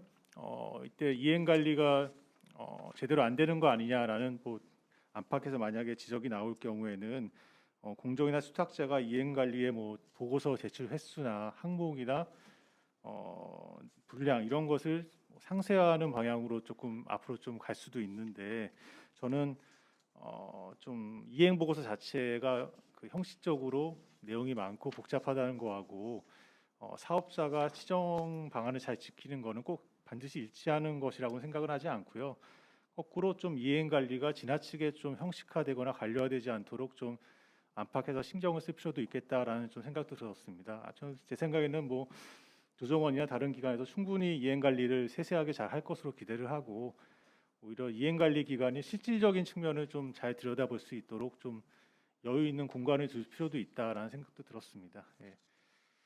그 다음 측면에서는 좀 내용이 명확하면 좋겠다라는 좀 생각이 드는데 시정 방안의 객관화입니다. 그래서 뭐 아시다시피 동의결 시정 방안은 첫째로는 이제 경쟁 질서 회복을 위한 방안이고 둘째로는 소비자 뭐 후생 증진, 피해자 구제, 상생 구제 방안 이렇게 양쪽으로 크게 나눠갈 수 있습니다. 그런데 뭐 경제 질서 회복 방안은 뭐 시장에서 경쟁이 잘 작동할 수 있도록 확실한 조치를 취하는 것이고요. 후자는 이제 주로 약자라고 볼 수 있는 소비자나 뭐 피해자, 거래 상대방들에게 좀 혜택이 돌아가도록 금원을 출하하거나 각종 지원책을 실행하는 겁니다. 그런데 아무래도 후자인 피해 구제안이나 상세안 같은 경우에는 아무래도 금전 액수와 같은 객관적인 수치가 동반되는 경우가 많기 때문에 발표자께서 말씀하신 것처럼 이행관리기관이 적정한 기준을 마련해 간다면은 이행 여부를 잘 판단할 수 있을 거라고 기대가 됩니다. 근데 제 개인적으로 문제는 경쟁질서 회복 방안, 시정 방안 이쪽인데요. 저는 종전의 방안들은 좀 주관적인 요소들을 좀 가지고 있었다라는 생각이 들었습니다. 그래서 사후에 이게 이행이 과연 된 것인가, 경제질서 회복 방안이 이행된 것인가에 있어서 신청자와 이행관리 담당 기관 내지 공정위 간에 이견이 발생했을 수도 있겠다라는 점입니다. 즉 신청자 입장에서는 뭐 충분히 이 정도는 이행이 된 거 아니냐라고 주장하는데 담당 기관으로서는 생각이 다르면은 이행 관리에서 좀 어려움을 겪을 수 있겠다라는 느낌도 들었고요. 최근에 뭐 거래상 지인하면 사건에서도 기금의 객관적 기준과 협의 절차 규정, 뭐 비용의 적용 범위를 조정하겠다 이런 시정 방안은 제가 처음에 봤을 때도 조금 이게 주관적이지 않은가, 이거를 잘 이행이 됐는지를 어떻게 판단할 것인가라는 좀 생각이 들었었습니다. 좀 제 뭐 개인적인 의견을 좀 견해 좀 말씀드리면은, 그래서 좀 이건 좀 1세션하고 좀 겹치는 방법도 좀 측면도 있는데요. 좀 시정 방안이 적절한지 여부는 시장에서 경쟁이 올바르게 작동할 수 있도록 확실한 조치가 취해졌는가, 이쪽에 조금 포커스를 두면 어떨까라는 생각을 해봤습니다. 그 외에 그 피해 구제 방안이나 상생 방안, 이런 금원 제시, 금원이 도대체 얼마인지, 이런 방안들은 좀 부차적인 방안으로 좀 볼 필요도 있다라고 생각하고 있습니다. 저는. 그런데 왜냐하면 동의결의 주된 목적이 경쟁 제한 우려를 신속하고 효과적으로 해결하자고 하는 거지. 그러다 보니까 이제 그 과연 시정 조치가 적절한지 여부도 경쟁 제한이 효과적으로 해소될 수 있는 방안인지를 중심으로 좀 검토되면 좋겠다라고 생각을 하고 있습니다. 그러다 보면 이제 좀 피해자 지원 상생 방안이 조금 강조되는 측면이 있는데, 그거는 좀 여러 가지로 앞으로 조금 좀 문제가 될 수도 있겠다라는 개인적으로 생각을 하고 있습니다. 그래서 뭐 그 토론문에는 간단하게 제가 뭐 프랑스 얘기를 간단히 사례 적었는데, 뭐 네스프레소 사건인데요. 뭐 핵심만 말씀드리면은, 그 시정 방안이 이 사안에서 도출된 시정 방안은 육하원칙 측면에서 아주 명확하다는 겁니다. 누가 언제 어디까지 언제까지 무엇을 어떻게 이행해야 되는지 정확해서 아주 구체적으로 명확하게 돼 있어서, 누가 보더라도 뭐 이게 됐는지 안 됐는지에 대해서 이론이 별로 있을 여지가 거의 없습니다. 그래서 약속에 대해서 제가 말씀드렸는데, 약속 자체가 명확하고 강력하면은 이행 관리가 좀 더 수월해지지 않을까라는 생각을 해봅니다. 그래서 발표자 두 분께서 말씀하신 것처럼 이행 관리 담당하는 기관, 특히 조정원이 동의 의결이 확정되기 전에 시정 방안에 대해서 자신의 의견을 제출하는 것은 제가 의미가 있어 보입니다. 예, 특히 조정원이 그 시정 방안이 과연 신청자의 이행을 담보할 수 있을 정도로 구체적이고 명확한지, 아니면 좀 추상적인지, 그거에 대해서도 좀 의견을 밝혀주면은 이행 관리가 잘 되도록 하는데 많이 도움이 될 것 같습니다. 그리고 마지막으로 약속이 무게감을 가져야 된다라고 제가 목차를 적었는데, 이행 강제금의 상한에 대해서 약간 조금 의문이 들었습니다. 그래서 만약에 신청자가 시정 방안을 잘 이행하지 않으면 공정위로서는 이걸 뭐 동의결을 취소하고 정식 절차를 진행하는 수밖에 없는데요.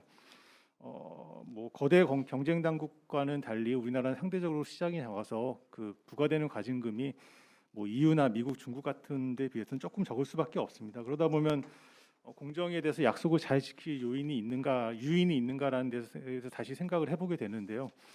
특히 그 현행법상 51조의 5에서는 이행 강제금 상한이 지금 1일당 200만 원이 상한으로 되어 있습니다. 그래서 그 200만 원, 하루에 200만 원이라는 상한선은 뭐 그 대다수의 기업에 대해서는 충분히 강제력을 가질 수 있겠지만, 뭐 가파 같은 큰 거대 다국적 기업한테 과연 이게 이행을 강제할 수 있는 금액이 될까? 한 달에 한 6천만 원이고 1년에 한 7억 정도 되는데요. 좀 그런 의문이 들었습니다. 그래서 제가 궁금해서 다른 나라는 어떻게 돼 있을까라고 한번 프랑스 법을 한번 살펴봤더니, 프랑스 상법전 464-2랑 464-3에 명확하게 규정이 되어 있는데요.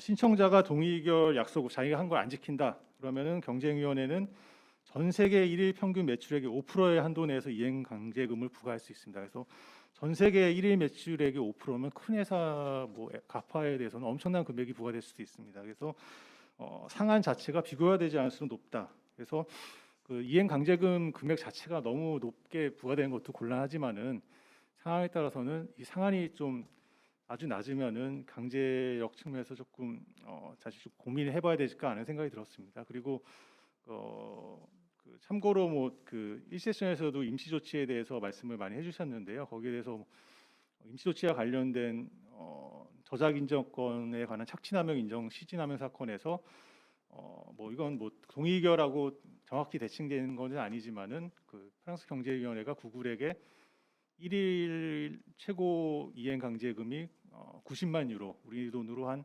13억 정도까지도 부과될 수 있다라고 밝혔는데요. 그 금액을 생각하면은 정확히 대칭되는 사건은 아니지만은 그 1일 이행 강제금 200만 원이다에 대해서 조금 고민해 볼 필요가 있겠다는 생각이 들었습니다. 그래서 새롭고 어려운 주제에 대해서 좋은 이행 관리에 대해서 발표를 해주신 두 분께 다시 한번 감사를 드립니다. 이제 마치겠습니다. 네, 감사합니다. 다음은 조정원 동의의결 이행관리팀 이민우 팀장께서 앞으로 조정원에서 어떤 식으로 업무를 해나갈 것인지 그 계획에 대해서 좀 말씀해 주시겠습니다. 예, 소개받은 소개받은 조정원의 이민우 팀장입니다. 먼저 동의의결 이행관리의 이론과 실무에 관한 뜻깊은 발표를 해주신 발표자분들께 감사의 말씀드립니다. 저는 앞서 유영국 연구위원님의 발표 내용에 전적으로 동의하고 손봉영 실장님의 실무 경험을 저희 절차 수립에 충분히 반영하였기 때문에 발표 내용에 대한 세부적인 사항에 대한 언급이나 질문보다는 지금까지 조정원의 동의의결 이행관리팀 업무 추진 현황과 향후 업무 계획을 설명드리는 것으로 좀 토론을 이어가고자 합니다. 첫 번째로 전담 조직 신설입니다.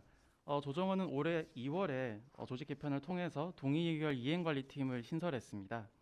아래 조직도의 파란색 네모 박스로 표시된 부분을 보시면 저희 이제 동의의결 이행관리팀이 이제 보이실 텐데요. 이는 올해 5월 이행관리 업무 위탁 근거가 마련된 공정거래법 시행 전에 저희가 선제적으로 좀 조직 개편을 한 건데요. 이로써 저희가 좀 이행관리에 대해서 얼마나 좀 신경과 관심을 좀 가지고 있는지에 대해서 좀 말씀드릴 수 있는 부분인 것 같습니다. 두 번째로 업무 추진 현황입니다. 지금까지 저희 팀이 수행한 업무는 크게 두 가지 관점에서 좀 나눠서 볼 수 있을 것 같은데, 먼저 동의의결 이행관리 업무를 수행하기 위한 좀 기반을 마련하는 데 집중했습니다. 네이버, 남양유업, 애플코리아 등 과거 국내 동의의결 이행관리 사례와 그리고 OECD 경쟁위원회 자료 등 해외 경쟁 당국의 이행 점검 자료를 분석해 봤고요. 그리고 동의의결 이행관리 체계의 변화와 공정거래 조정원의 대응이란 이름으로 업무 설명 자료를 제작해서 공정위에 배포하고, 그리고 주요 기업과 법무법인을 대상으로 동의의결 제도 안내를 돕는 좀 리플렛을 제작하여 배포하였습니다. 마지막으로 이행관리 업무 세부 절차를 담은 동의의결 이행관리 업무 매뉴얼을 좀 작성했는데요. 이는 앞으로 동의의결 이행관리 운영 지침이란 이름으로 체계화해서 향후 다시 발표할 예정입니다. 그리고 두 번째로 이제 공정위와 긴밀하게 그 업무 협력 체계를 구축했습니다. 먼저 올해 5월 그 공정위에 동의의결 제도 운영 및 절차 등에 관한 규칙에 대한 개정 의견을 제출했는데요. 이를 토대로 해당 규칙에는 이행관리 수탁기관의 업무 범위나 보고 절차 등이 포함되어 있습니다. 또한 지난해 동의의결이 확정된 남양유업에 대한 공정위 이행 점검 활동을 지원했는데요. 당시 그 남양유업 본사에 대한 현장 확인, 수혜 대리점 대상 설문조사, 대리점 협의회 구성원 인터뷰 등을 수행했습니다. 이로써 향후에 저희 조정원이 이행관리 업무를 좀 단독으로 수행하였을 때 노하우를 충분히 좀 쌓았다고 생각하고 있습니다. 마지막으로 지금 현재 함께 하시는 것과 마찬가지 함께 하시는 것을 보시면 알겠지만 그 동의의결 절차 및 이행관리의 향후 발전 방안이라는 주제로 동의의결 관련 학술 행사도 공정위에 함께 공동으로 개최하였습니다. 세 번째, 향후 업무 계획입니다. 이 부분은 크게 네 가지 방향에서 말씀드리고자 하는데요. 먼저 다양한 이행 점검 방법을 활용해서 내실 있는 이행관리 업무를 수행하겠습니다. 동의의결 신청인이 제출한 자료에 대한 서면 점검만으로는 그 다양한 시정 방안의 세부 내용을 좀 내실 있게 파악하기 어려운 측면이 있기 때문에 현장 확인, 이해관계자 인터뷰, 설문조사, 외부 전문가 자문 등 신청 방안별로 적절한 이행 점검 방안을 마련할 예정입니다. 다만 현장 확인 등 다변화된 이행 점검 방안들이 동의의결 신청인에게 부담으로 작용하지 않도록 합리적으로 설계할 생각인데요. 좀 구체적으로 말씀드리면 동의의결 신청인과 합의해서 이행 점검 방향을 설정하고 점검 내용을 서면으로 구체화하여 사전에 통지하는 등의 방안을 생각하고 있습니다. 다음으로 실효성 있는 시정 방안이 도출될 수 있도록 절차 초기부터 적극적으로 참여하겠습니다. 일단 잠정 동의의결안에 조정원이 그 이행관리 기관으로 지정이 되면 이해 관계인으로서 좀 최종 동의의결안 수립하는 데도 적극적으로 역할을 수행할 예정인데요. 그 아래 동의의결 절차에 관한 그림을 보시면 빨간색 네모 박스로 표시된 부분이 이해관계인입니다. 이해관계인이 이 절차에서 보시면 그 공정위가 잠정 동의의결안을 결정을 해서 이해관계인이나 관계 행정기관 등으로 의견을 수렴하여 최종적으로 동의 의결안을 수립하도록 되어 있는데요. 저희가 이해관계인으로서 적극적으로 역할을 수행하겠다는 말씀입니다.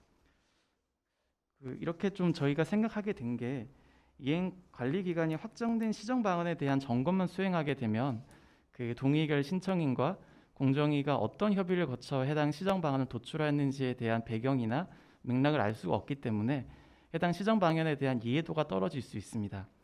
또한 실제로 동의의결 신청인이 현실적으로 이행하기 어렵거나 이행관리기관이 이행 여부를 확인하기 쉽지 않은 조치가 시정방안에 포함되는 경우도 있을 수 있기 때문에 이 부분을 좀 사전에 확인하고 저희가 협의를 해나가야 할 필요성이 있다고 생각하고 있습니다. 다음으로 이행관리 수요를 발굴할 수 있도록 동의의결 제도에 대한 홍보도 병행할 예정입니다. 홍보 대상을 크게 동의의결 신청 잠재 수요자와 협약 이행평가 대상 기업, 공정거래 자율준수 프로그램, 이하 CP라고 하겠습니다. 신청 기업 세 가지로 좀 구분을 해보았는데요.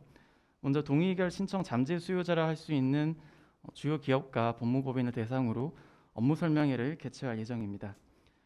그리고 협약 이행평가 설명회나 업종별 실무 간담회 등과 연계해서 협약 이행평가 대상 기업의 동의의결 제도를 안내 홍보하고 CP 등급 평가 설명회, CP 포럼 등과도 연계해서 CP 신청 기업의 동의의결 제도를 안내 홍보할 예정입니다. 이 부분은 저희가 좀 왜 협약 이행평가와 CP에 좀 초점을 두게 됐는지에 대한 설명을 좀 더 드리고자 하는데요. 해당 기업이 법 위반 혐의로 이제 공정위 조사를 받고 있는 경우에 해당 사유가 해소될 때까지 평가 등급 결정이 보류되고 협약 이행 평가 같은 경우에는 법 위반이 확정되면은 평가 점수가 감점되며 CP 등급 평가 같은 경우에는 평가 등급이 하향 또는 무효가 되게 됩니다. 그래서 이러한 불이익을 좀 해소하고자 이러한 평가 기업들이 법 위반 여부를 묻지 않는 동의 의결을 신청할 유인이 저희는 좀 있다고 보고 있어서요. 내년에는 좀 이런 해당 기업을 대상으로 좀 중점적으로 제도 홍보를 병행할 예정입니다. 마지막으로 향후 법 개정 등에 따른 업무 범위 확대에 대응해서 탄력적으로 인력을 운영하겠습니다. 현재 국회에서 이제 공정거래 전 분야의 이행관리 업무 위탁을 포함한 동의의결 제도 도입을 추진하고 있는데요. 먼저 지난달 11일에 이제 국회 본회의를 통과해서 대리점법에 이제 동의의결 제도가 들어왔고, 지난달에 이제 법사위 체계 자구 심사가 진행된 이제 하도급법, 대규모유통업법, 가맹사업법도 어제자로 본회의를 통과해서 동의의결 제도가 들어왔습니다. 그리고 온라인 플랫폼 공정화법 역시 현재 입법 논의 중에 있는데요. 이렇게 되면 이제 저희 이제 공정거래 전 분야에서 동의의결 제도가 이제 도입됨에 따라 업무 범위가 크게 확대될 것으로 생각하고 있습니다.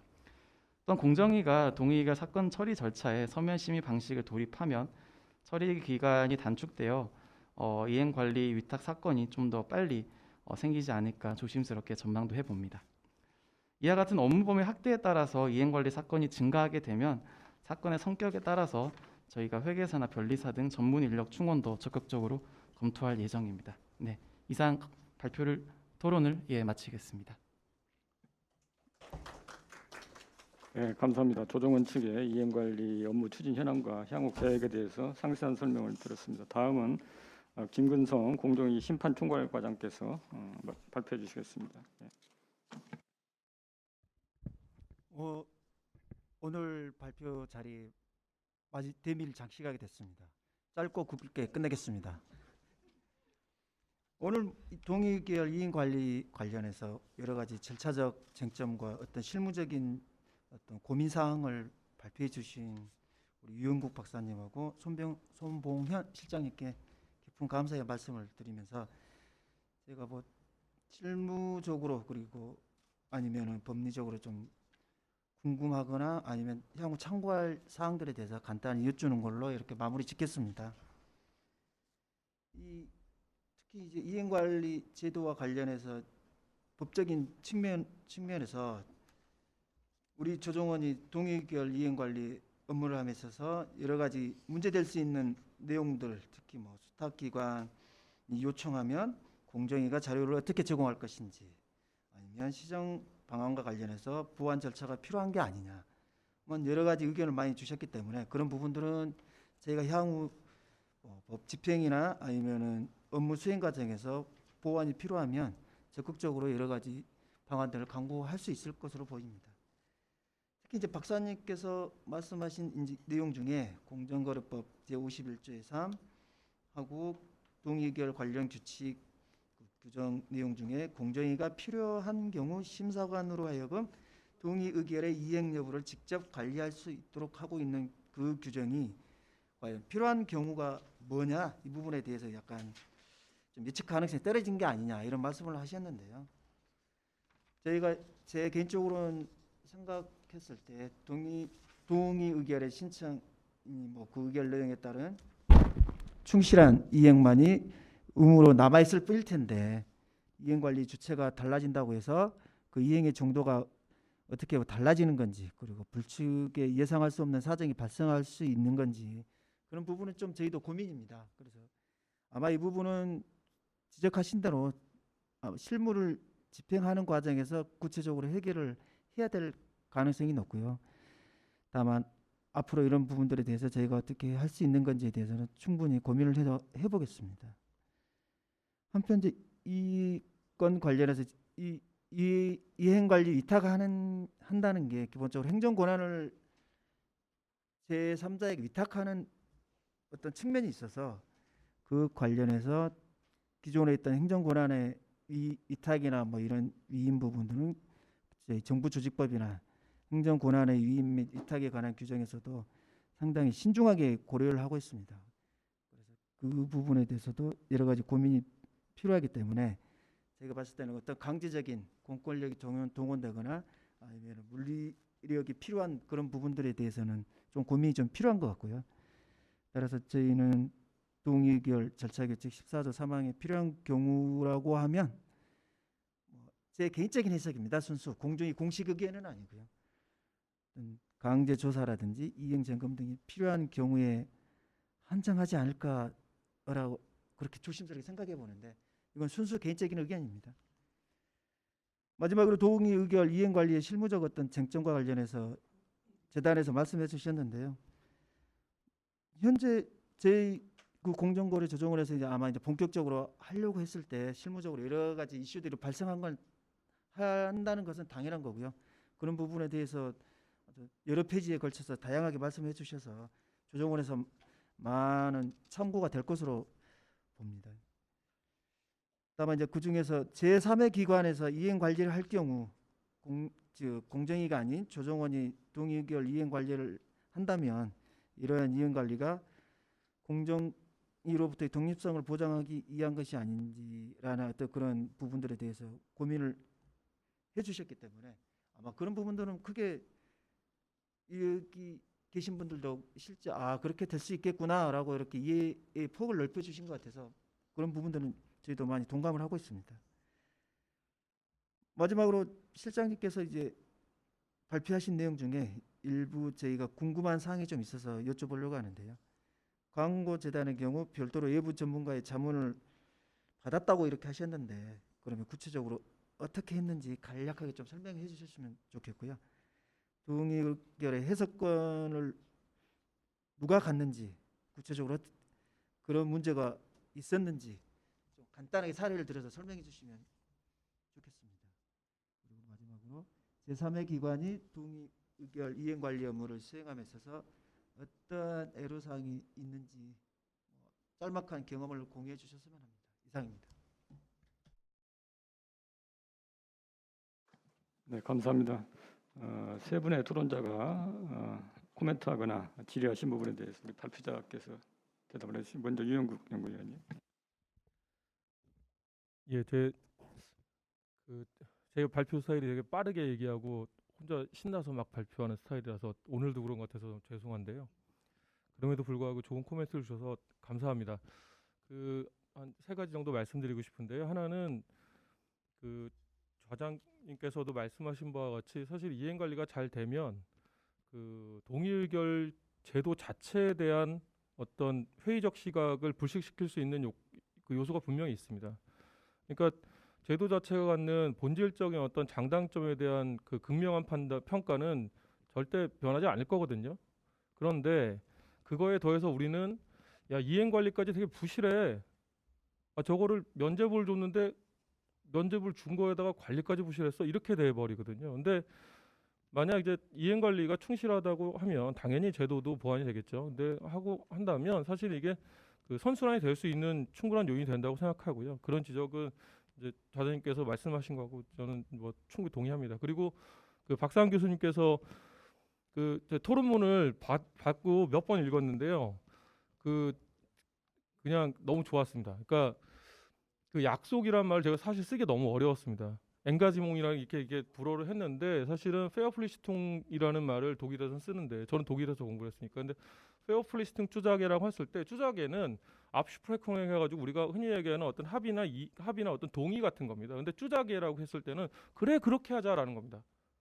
근데 그래 그렇게 하자는 얘기는 이미 협의가 되어 있고 그리고 내가 이것을 적절하게 할 거야라는 겁니다. 근데 우리는 그 약속에 대한 무게를 어떻게 생각하냐면 우리 약속하는 거야라고까지만 중요하게 생각하고 그 약속의 이행에 대해서는 좀 가볍게 생각하는 면이 있지 않았나. 그렇다 보니까 이행 관리가 좀 소홀히 된 게 아닌가라는 생각을 했고 법도 개정되고 실제 조직도 갖춰진 마당에 잘 될 거라고 생각합니다.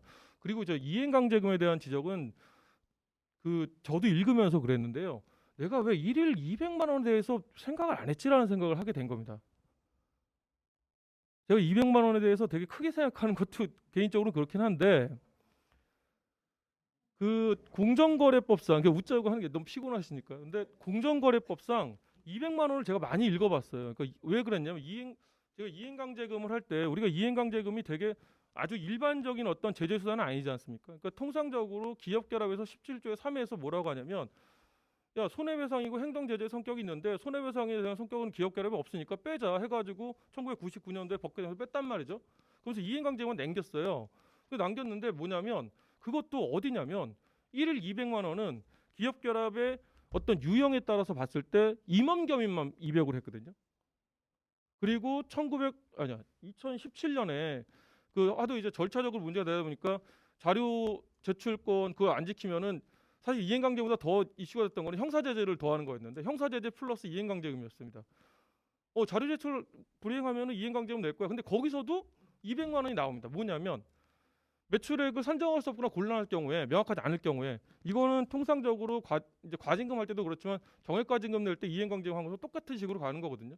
기준이 명확하지 않으니까 퍼센티지를 정률을 할 수 없지 않느냐라고 해서 200을 한 건데 머릿속으로 자꾸 그렇다 보니까 이게 200이 별로 부담이 없이 저도 그냥 넘어간 거예요. 근데 그 토론자께서 말씀하신 내용을 듣다 보니까 충분히 이거는 강제성이라는 게 이행강제금에 대한 어떤 그 본래 취지나 목적 자체를 뭐 금액으로 환산하기 어렵겠지만 사실은 대상 자체가 큰 기업들이 상당하지 않습니까? 첫 번째 발표에서 들으셨다시피 그럼 이제 저기서 떨어질 것 같습니다. 그래서 개인적으로는 정률하고 정액을 같이 두고 정률 자체도 좀 올리는 것도 방법인 것 같습니다. 근데 그건 이제 위원회에서 판단할 문제인데 그건 아주 그런 것 같습니다. 다만 이제 좀 고민스러운 거는 그 동의의결 제도, 동의의결 사건이 사실 이제 최현상 교수께서 말씀하셨지만 노키아 같은 경우 기업 결합 사건일 경우에는 좀 달랐지 않습니까? 그러니까 그때는 어떻게 할 것인지에 대한 것도 실무적으로 좀 논의가 필요할 것 같고요. 그리고 김근성 과장님께서 말씀하신 내용은 사실 제가 그 필요한 경우를 되게 단순하게 생각했던 겁니다. 그러니까 그 토론문을 읽고 이렇게 볼 수 있겠다고 생각한 점이 뭐냐면 어떻게 생각했냐면 위탁 규정을 두었으면 위탁이 일반적이고 예외적으로 어떤 경우에는 공정위가 그대로 하는 거야라고 받아들일 수 있다고 저는 생각했었거든요. 근데 신청자 입장에서는 야 나는 왜 예외야? 나는 왜 공정위가 그대로 한대? 라고 의구심을 가질 수 있어요. 충분히. 근데 그때 어떤 느낌이 들었냐면 그 필요한 경우라는 것이 내가 상당히 금액이 크고 만약에 법 위반이 됐을 때 뭐 제재 균형이란 것은 충분히 논쟁의 여지는 있지만 어쨌든 그것을 고려했을 때 너무 커. 내지는 표시 광고에 관련된 것이다. 내지는 뭐 어떤 복합적인 법 위반 행위가 있다고 했을 때는 공정에 맞는다. 뭐 이렇게는 생각할 수 있을 것 같아서 되게 법리적으로 생각을 잘 못하고 그냥 필요한 경우는 되게 중요한 거겠지라고 생각하고 예외적인 거겠지라고 생각해서 했는데 과장님 말씀을 들으니까 충분히 반영이 되어야 될 것 같습니다. 예, 여기까지입니다. 예. 네, 감사합니다. 다음은 우리 손 실장께서 간단하게 좀 해주시죠. 네. 또 혼날까봐 스톱워치를 일단 켰습니다. 그 과장님 질문 두 개에 대해서만 간단히 말씀을 드리겠는데요. 저희가 이제 전문가 자문 관련해서 이제 처음에 이제 이행 실적 평가를 하면서 제일 고민이었던 게 가격을 어느 가격을 기준으로 할까였거든요. 이제 공장도가, 도매가, 소매가를 기준으로 일단 할 때는 거기에 이제 기업이 부담해야 되는 일반 관리비라든지 아니면 판촉비, 기업 이윤까지도 다 동의의결 이행 실적으로 편입이 돼버리는 그런 문제점들이 생길 수가 있고요. 그래서 원가를 어떻게 해볼까 이제 이런 자문을 거쳤는데 이게 저희 권한 범위를 좀 넘는 것 같아서 일단 접었던 사안이고요. 그 다음에 이제 두 번째로 그 동의의결 그 해석권 관련해서 이제 문의를 주셨는데요. 그 박세영 교수님께서도 말씀하셨지만은 동의의결 자체가 추상적인 내용으로 규정이 되어 버리면은 그 이행 사업에 대해서 해석이 발생할 수밖에 없고요. 그러다 보면은 해석권은 없는 그 이행 점검 기관에서 해석을 해야 되는 문제가 생길 수가 있고요. 그래서 이제 그 만약에 이제 극단적인 예로 동의의결에 대해서 추상적인 내용으로 규정이 되어 있다고 하면은 기업이 통상 동의의결과 무관하게 수행하는 공익사업 전부가 동의의결 이행사업으로 평가될 수 있는 문제가 있거든요. 그러니까 기업이 통상 수행하는 공익사업 부분은 기업에서 자발적으로 수행하기에 이제 두고 그 이외 동의의결로 인해서 기업이 특별하게 어떤 소비자 뭐 후생을 제고한다든지 상생 지원을 하기 위한 그런 사업들을 개발해서 그런 사업들을 명확하게 그 동의의결 시정 방안에 넣어 놓으면은 이행 점검 기관에서도 불필요한 뭐 해석이라든지 논란을 낳는 이제 해석을 피하고 그 정해진 롤을 충분히 수행할 수 있다고 이제 생각을 하고 있습니다. 이상으로 토론을 마치도록 마지막 발언을 마치도록 하겠습니다. 감사합니다. 혹시 플로어에서 이렇게 질문이나 코멘트 하실 분 있으신가요? 없으시면 제가 한 가지만 간단히 좀 한번 문제 제기를 할게요. 발표자 두 분이나 아니면 우리 김근성 과장께서 답변해 주시면 좋겠습니다. 아까 이제 손 실장께서 이행관리 과정에서 어떤 신청인에 대해서 자료 요청이나 현장 방문 점검 그런 부분에 대해서 이제 좀 불명확한 부분이 있다고 말씀하셨는데 저도 그게 좀 궁금해요. 과연 민간 위탁기관이 사업자한테 어느 정도까지 자료를 요청할 수 있고 현장에 방문해서 점검할 수 있는지 거기에 대해서 좀 여러 가지 법적 근거와 한계가 공정거래법 제51조의 3 그거하고 여기 행정권한의 임의 위탁에 관한 규정 11조 이걸로 충분하고 명확한지 아니면 거기에 대해서 뭔가 보완될 필요는 없는지 거기에 대해서 좀 의견 있으면 좀 말씀해 주시면 고맙겠습니다.